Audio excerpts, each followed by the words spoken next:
하나님 말씀을 듣고 이제 기도할 때 오늘 본문은 신명기 11장 8절로부터 17절까지의 말씀을 교독하기 원합니다. 오늘 본문 구약성경 279면 신명기 11장 8절에서 17절까지입니다. 찾으셨으면 우리 교독합니다. 8절. 그러므로 너희는 내가 오늘 너희에게 명하는 모든 명령을 지키라. 그리하면 너희가 강성할 것이요 너희가 건너가 차지할 땅에 들어가서 그것을 차지할 것이며. 9절. 또 야훼께서 너희의 조상들에게 맹세하여 그들과 그들의 후손에게 주리라고 하신 땅 곧 젖과 꿀이 흐르는 땅에서 너희의 날이 장구하리라. 네가 들어가 차지하려 하는 땅은 네가 나온 애굽 땅과 같이 아니하니 거기에서는 너희가 파종한 후에 발로 물대기를 채소밭에 댐과 같이 하였거니와 너희가 건너가서 차지할 땅은 산과 골짜기가 있어서 하늘에서 내리는 비를 흡수하는 땅이요 네 하나님 야훼께서 돌보아 주시는 땅이라. 연초부터 연말까지 내 하나님 야훼의 눈이 항상 그 위에 있느니라. 내가 오늘 너희에게 명하는 내 명령을 너희가 만일 청종하고 너희의 하나님 야훼를 사랑하여 마음을 다하고 뜻을 다하여 섬기면 야훼께서 너희의 땅에 이른 비 늦은 비를 적당한 때에 내리시리니 너희가 곡식과 포도주와 기름을 얻을 것이요. 15절. 또 가축을 위하여 들에 풀이 나게 하시리니 네가 먹고 배부를 것이라. 너희는 스스로 삼가라. 두렵건대 마음에 미혹하여 돌이켜 다른 신들을 섬기며 그것에게 절함으로. 17절. 야훼께서 너희에게 진노하사 하늘을 닫아 비를 내리지 아니하여 땅이 소산을 내지 않게 하심으로 너희가 야훼께서 주신 아름다운 땅에서 속히 멸망할까 하노라. 아멘. 오늘 금요철야 말씀의 제목은 애굽에서 가나안으로, 이런 제목으로 하나님 말씀 우리 나누기 원합니다. 사랑하는 성도 여러분, 구약 성경을 보면 하나님의 백성 이스라엘의 삶의 터전은 애굽에서 가나안으로 옮겨집니다. 아브라함의 손자인 족장 야곱의 식구 70여 명이 원래는 가나안에 거주를 했지만 기근이 심해지자 양식이 그 당시에 남아있던 풍족한 땅 애굽으로 내려가게 되었고 그곳에서 국무총리로서 온 나라를 주관하고 있던 요셉의 보살핌 아래 행복한 삶을 여러분 살게 되잖아요. 하지만 이제 요셉이 죽습니다. 사람은 다 죽습니다. 또 요셉을 알았던 바로 왕도 죽고 그렇게 되니까 한 식구에서 70몇 명에서 큰 민족으로 번성하게 된 이스라엘 백성은 애굽 사람들의 노예가 됩니다. 요셉의 공로를 잊어버리고 이렇게 이제 이 히브리 사람들을 노예로 삼으니까 노예가 돼서 압제와 고통을 당하는 가운데 430년의 세월이 흘러가게 됩니다. 이때 하나님은 광야에서 연단받고 있던 모세를 애굽으로 보내셔서 10가지 권능의 재앙을 행하심으로 애굽 사람들이 결국 이스라엘 백성을 보내줄 수밖에 없는 대해방의 역사가 일어나게 하시는 겁니다. 이 대목에서 궁금했던 점은 제가 어릴 때 이상하다 했던 점이 뭐냐, 그거는 왜 하나님이 애굽 땅에서 노예 생활로 고생하던 이스라엘 백성을 그냥 애굽에서 이제 주인 노릇하도록 만들지 않으시고 애굽에서 주인이 되게 안 하시고 그들로 하여금 가나안 땅으로 향하게 하시는 겁니다. 고대 세계에서 애굽은, 이집트는 어느 나라보다 재력과 문명이 뛰어난 대단한 나라입니다. 오늘날 미국 같은 그런 나라, 그게 애굽이었는데, 그러니 하나님께서 여러분 10가지 재앙을 통해 나타내 보이신 위대한 그 하늘의 권능으로 애굽의 대혁명이 일어나게 하시면, 하나님은 능력이 많으시니 하나님이 역사하셔서 다 뒤집어 버리면 애굽 사람이 이제는 종이 되고 이스라엘 백성이 주인이 돼서 그 애굽의 모든 좋은 것을 그대로 누리며 행복하게 잘 살면, 그러면 여행하느라 고생도 안 하고 전쟁하느라 위험을 자초할 필요도 없고 얼마나 쉽고 편하고 좋을까 생각해 봤습니다. 그러나 하나님은 수백만에 이르는 이스라엘 백성을 모세의 지도 아래 애굽을 떠나게 만드십니다. 왜일까요? 그 이유는 물론 하나님이 원래 아브라함에게 약속하신 땅이 가나안 땅이었기 때문이라는 대답도 맞습니다. 하나님은 가나안 땅을 약속의 땅으로 주셨기 때문에 가는 거고, 또 한 가지 이유는 뭐냐면 애굽이 바로 인본주의와 세속주의를 상징하는 땅이기 때문인 겁니다. 오늘 신명기 11장 본문 10절을 보면 애굽 땅에 대해서 다음과 같은 말씀이 기록되어 있습니다. 네가 들어가 차지하려 하는 땅은, 가나안 땅은 네가 나온 애굽 땅과 같이 아니하니 거기에서는 너희가 파종한 후에 발로 물대기를 채소밭에 댐과 같이 하였거니와. 여러분, 이 말씀에 의하면 애굽 땅은 물이 찰랑찰랑 계속 흐르는 무려 600km 길이가 되는 나일강이 생명의 젖줄이 되어주기 때문에 물이 풍성한 땅이에요. 애굽은 물이 풍성한 땅, 나일강의 땅. 애굽에는 비가 많이 내리지 않습니다. 문제죠. 그러나 그게 별로 문제가 안 되는 이유는 뭐냐면 눈앞에 항상 나일강이 있기 때문인 거예요. 여러분, 애굽의 피라미드를 생각해 보십시오. 이미 그때 얼마나 기술과 문명이 발달한 곳입니까? 그러니 인간의 그 기술과 능력으로 정교한 관계시설, 물을 토지에 공급해주는 시설을 갖춰 놓기만 하면 언제 어디서나 발로 수차를 밟아요. 발로 이렇게 돌리는 이 바퀴 같은 그런 장치를 통해서 계속 나일강의 풍성한 물을 끌어다가 토지에 공급할 수 있어서 농사가 잘 되고 수확이 보장되는 겁니다. 애굽은 세상을 상징합니다. 애굽은 뭐냐? 세상. 거기에는 돈이면 최고다. 돈만 있으면 뭐든지 할 수 있어. 돈의 나일강이 흘러요. 여러분, 세상은 권세와 명예의 나일강이 흐릅니다. 기술과 지식과 인맥의 나일강이 흐릅니다. 온갖 보험의 나일강이 흐르고, 그래서 여러 가지 인간의 방법으로 구축해 놓은 관계시설을 잘 작동시키기만 하면 필요한 게 공급이 되고 원하는 바를 이룸으로써 만족을 얻게 되는 게 애굽이라는 세상의 법칙인 거예요. 애굽은 나일강이 보이니까 나일강으로 사는 거예요. 그래서 하나님은 이스라엘 백성에게 애굽을 유업으로 주는 게 아니라 너희는 이제 애굽을 떠나라. 내가 너희를 위해 예비해 놓은 곳은 다른 곳이니 새로운 땅, 약속의 땅으로 가라 명하시는 거예요. 아멘 합시다. 아멘. 아멘. 하나님은 나일강이 중심이 되는 애굽을 떠나고 내가 예비한 약속의 땅으로 가라. 이 세상이나 세상에 있는 것들을 사랑하지 말라. 누구든지 세상을 사랑하면 아버지의 사랑이 그 안에 있지 아니하니 이는 세상에 있는 모든 것이 육신의 정욕과 안목의 정욕과 이생의 자랑이 다 아버지께로부터 온 것이 아니요 세상으로부터 온 것이라. 이 세상도 그 정욕도 지나가되 오직 하나님의 뜻을 행하는 자는 영원히 거하느니라. 아멘 합시다. 아멘. 누가 영원한 사람이냐? 하나님의 뜻을 행하는 자가 영원합니다.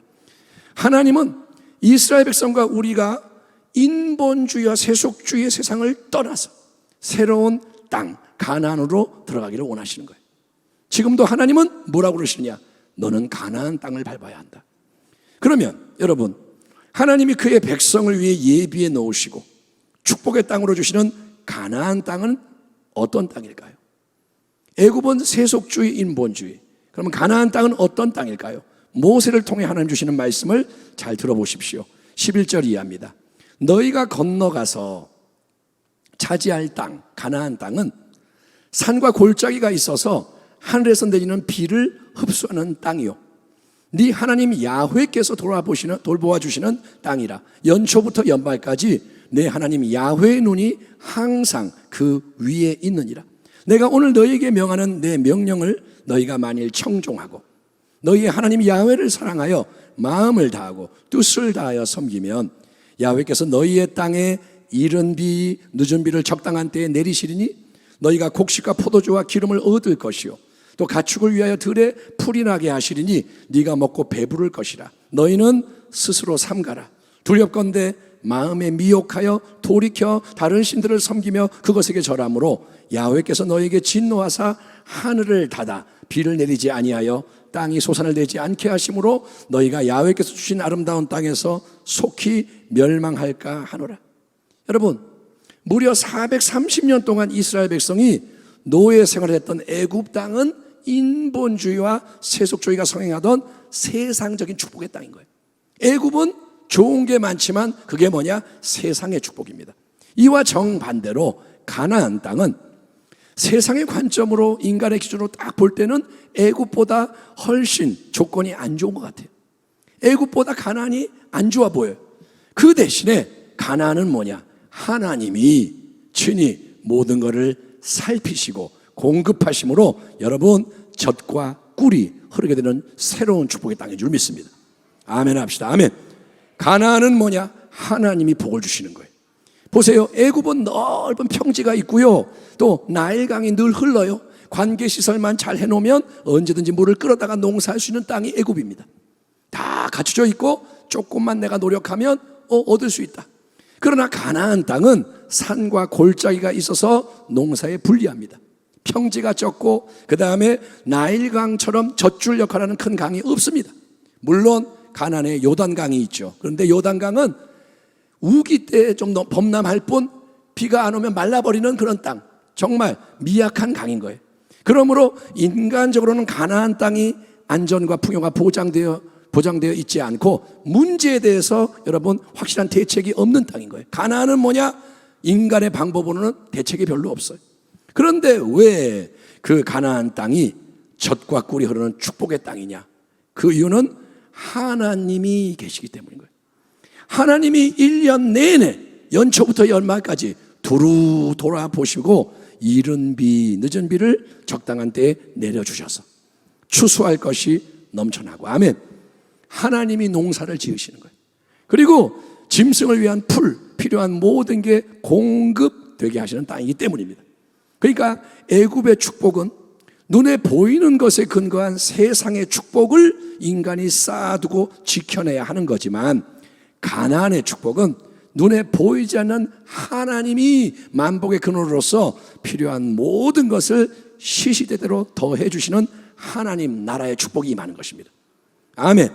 따라합니다. 애굽은 세상의 복이요, 가나안은 하나님의 복이다. 그렇기 때문에 가나안 땅에서의 원리는 철저한 뭡니까? 신본주의인 거예요. 애굽은 인본주의, 가나안은 원리가 신본주의.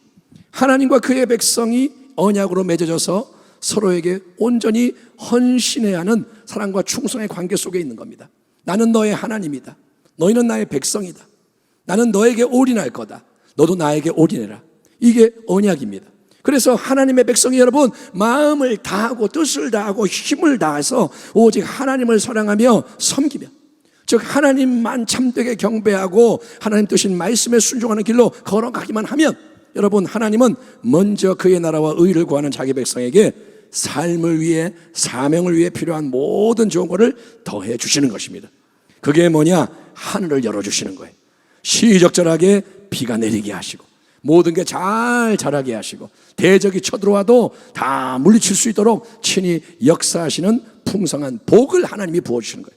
들어가도 복을 받고, 아멘. 나가도 복을 받고, 신명기에 나오는 그 아름다운 말들, 떡반죽 그릇도 복을 받고, 어디를 가도 복을 받고, 영혼이 잘 되고 범사가 잘 되고 강건하고 하나님이 복을 주시는 거예요. 아멘.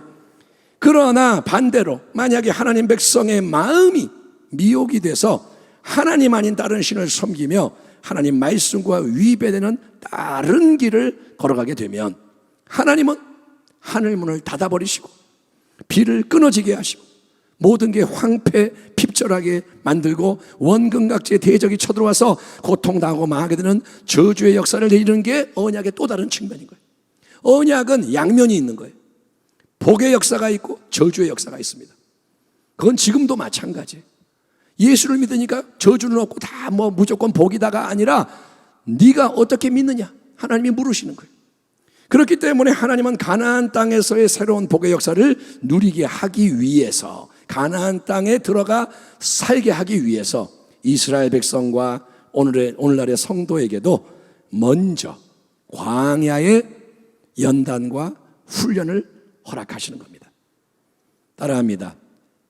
애굽에서 가나안에 가려면 광야를 통과해야 한다. 아멘. 여러분, 애굽은 인본주의, 가나안은 신본주의. 그래서 중간에 뭐가 있냐? 광야가 있다 이거예요. 광야는 어떤 땅입니까? 광야는 먹을 게 없습니다. 마실 게 없습니다. 인간이 자기 힘과 자원으로 아무것도 할 수가 없는 땅이 광야예요. 여러분, 낮에는 너무 뜨겁고 밤에는 너무 춥고 또 광야는 길이 없어요. 모래밖에 없어요. 그래서 헤매기 좋은 땅, 어떻게 가야 할지도 모르고 또 전갈과 불뱀 등 무서운 위협이 도사리고 있는 곳이 광야입니다. 하나님은 홍해의 기적을 통해 애굽 군대의 추격으로부터 완전히 해방된 이스라엘 백성을 광야로 이끄시는 거예요. 홍해를 건너서 할렐루야 했는데 광야가 나와요. 그래서 광야의 길을 걷게 하시는 거예요. 왜냐? 광야에서 환경을 보지 말고 오직 하나님만을 바라보는 참된 믿음을 훈련하라는 거예요. 아멘. 하나님이 광야로 왜 데리고 가시느냐? 자, 여기서 너 살려면 어떻게 해야 될까? 하나님이 훈련을 시키는 거예요. 아무 먹을 게 없지만 광야, 하나님만 바라보면 여러분, 하나님은 하늘로부터 만나를 내려서 일용할 양식을 먹게 하시는 거예요. 아멘 합시다. 아멘. 이거를 이스라엘 백성의 옛날 얘기로 듣지 마시고 우리의 삶에 적용을 해보세요. 먹을 게 없지만 하나님만 바라보면 하늘이 열리고 만나를 주신다 이거예요. 고기도 주세요, 원할 때. 또 아무 마실 게 없지만 광야, 하나님만 바라보면 하나님은 은밀한 오아시스를 만나게 하십니다. 종려나무 70그루가 있는 곳으로 인도하시고 또 하나님은 필요하면 반석을 갈라서 생수가 흘러나오게 하시는 겁니다. 대낮에는 구름 기둥을 세워주시고 추운 밤에는 불 기둥을 세우십니다. 그래서 낮의 더위와 밤의 추위를 막아주시는 동시에 백성이 여러분 멈추고 가야 할 때와 방향을 계속 이 구름 기둥, 불 기둥으로 알려주시는 거예요. 구름 기둥이 움직이고 불 기둥이 움직이면 가는 거예요. 구름 기둥, 불 기둥에 서면 서는 거예요. 신발과 옷은 시간이 지나면 낡아지고 헤어지기 마련이죠. 해지기 마련이죠. 그러나 하나님만 광야에서 바라보면 하나님이 신발과 옷의 상태가 그대로 유지되도록 사소한 것까지 챙겨주시는 거예요. 40년 동안 같은 신발 신고 가는 거예요. 하나님이 도와주시는 거예요. 그러므로 광야 여정의 목적은 여러분 모든 시선을 하나님께 집중하고 모든 걸 하나님께 고정하는 절대 믿음을 여러분 체험을 통해 배우는 겁니다. 아멘. 여러분 하나님만 바라봐라 그러면 다 알아요. 아 그래 그게 좋은 거지. 근데 지식은 우리를 이끌어가지 못해요. 아무리 많이 알아도 머리에만 들어있으면 절대 믿음을 우리가 경험할 수가 없습니다. 체험을 해야 돼요. 과거 죄악 세상 애굽에 태어나서 바로 왕의 노예로 살아가는 동안에 마음의 생각과 감정과 의지 또 말과 행동, 태도, 관계 속에 들어가 있는 배어있는 옛것. 이스라엘 백성이 하나님의 백성이지만 애굽에 태어났고 애굽에서 노예 생활을 했기 때문에 배어있는 옛것, 인본주의, 세속주의 이거를 계속 광야에서 깨뜨리고 내버리고 더욱더 하나님만 바라보고 하나님만 앞세우는 믿음으로 모든 걸 채우면서 무장하는 가운데 그렇게 광야를 통과하는 가운데 하나님은 그분의 백성이 빨리 광야의 훈련을 마치고 이제 요단강을 건너서 약속의 가나안 땅을 믿음으로 밟으며 싸움을 통해 대적을 물리치고 나아가는 가운데 모든 걸 정복하고 누리며 나누며 하나님의 영광을 드높이는 하나님의 나라를 이 땅에 세우기를 원하시는 겁니다. 하나님은 지금 뭘 원하시냐? 얘들아 준비해라. 얘들아 준비만 되라. 내가 좋은 걸 줄 것이다. 올해 초에 우리가 신년 축복성 하면서 여호수아의 메시지를 나눴습니다. 이제는 요단강을 건너 나아갑시다. 우리가 말씀을 들었습니다. 애굽을 떠난 하나님의 백성에게 광야의 여정 훈련은 반드시 필요합니다.